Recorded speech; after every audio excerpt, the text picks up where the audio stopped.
మల్కాజ్గిరిలో ఎంపీగా తన గెలుపు తెలంగాణ రాష్ట్రానికి ముఖ్యమంత్రి స్థాయికి ఎదిగేలా చేసిందన్నారు సీఎం రేవంత్ రెడ్డి. కేసీఆర్ పతనం 2019లో మల్కాజ్గిరి పార్లమెంటు నుంచే మొదలైందన్నారు. మల్కాజ్గిరి పార్లమెంట్ పరిధిలోని కాంగ్రెస్ పార్టీ నేతలు, కార్యకర్తలతో రేవంత్ రెడ్డి సమావేశం నిర్వహించారు. 2019 ఎంపీ ఎన్నికల సమయంలో నాయకులు అమ్ముడుపోయినా కార్యకర్తలు కష్టపడి పనిచేసి ఎంపీగా గెలిపించారని రేవంత్ రెడ్డి గుర్తు చేసుకున్నారు. హోలీ పండుగలోపు ఎంపీ అభ్యర్థులను ప్రకటన ఉందన్నారు.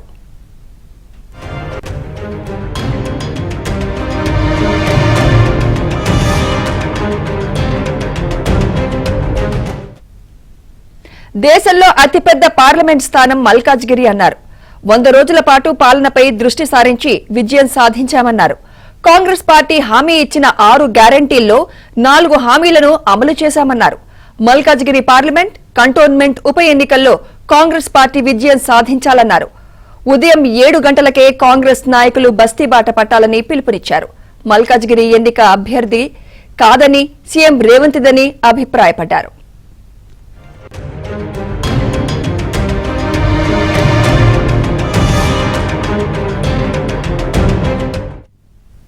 ఇదే అంశంపై మరింత సమాచారం మా ప్రతినిధి సిద్ధార్థ్ అందిస్తారు. సిద్ధార్థ్. సుమిత్ర, మల్కాజ్గిరి పార్లమెంటు కీలక నేతలతోని సీఎం రేవంత్ రెడ్డి సమీక్ష సమావేశం నిర్వహించారు. ఈ సమీక్ష సమావేశానికి మల్కాజ్గిరి పార్లమెంటు నుంచి పోటీ చేయబోయే సునీత మహేందర్ రెడ్డితో పాటు ఎమ్మెల్సీ పట్నం మహేందర్ రెడ్డి, అదేవిధంగా ఆ పార్లమెంటు పరిధిలోని 7 పోటీ చేసి ఓడిపోయినటువంటి అభ్యర్థులు హాజరయ్యారు. ఇక మల్కాజ్గిరి పార్లమెంటుకు సంబంధించి సమీక్ష సమావేశం సీఎం రేవంత్ రెడ్డి నిర్వహించారు.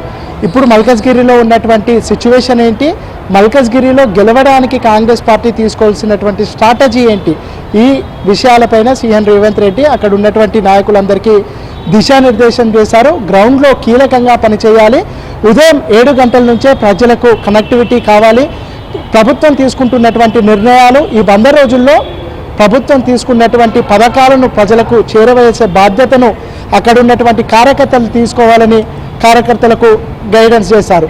ఇక పార్లమెంటు పరిధిలో ఖచ్చితంగా మల్కాజ్గిరి పార్లమెంటు సీటును ఖచ్చితంగా గెలవాలి, మల్కాజ్గిరి పార్లమెంటుకి తనకి ఉన్నటువంటి అటాచ్మెంట్ గురించి కూడా సీఎం రేవంత్ రెడ్డి అక్కడ ఉన్నటువంటి కీలక నాయకులకు, కార్యకర్తలకు తెలియజేసే ప్రయత్నం చేశారు.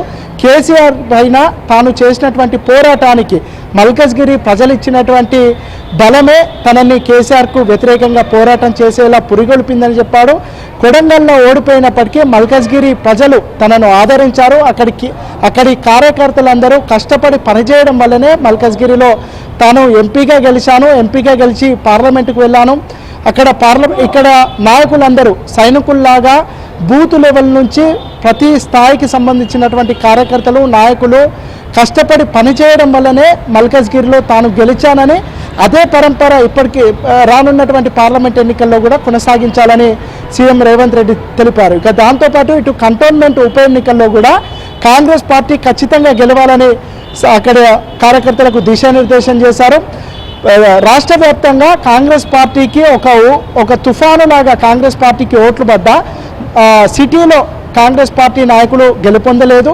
ఈ విషయంలో తనకు కొద్దిగా అసంతృప్తిగా ఉంది.